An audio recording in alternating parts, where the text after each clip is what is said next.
Hi guys, share ko lang to yung namin camping last year, December. Yan, ang ganda. Umaga mga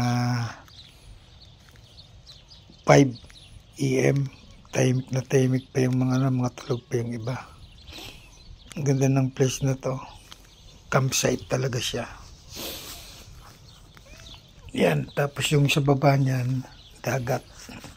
Kaya pwede ka maglakad-lakad. Ganda maka-experience ng first time ko maka-experience ng camping sa New Zealand. Ganda ang saya. Kasama namin yung mga kaibigan namin. Yan.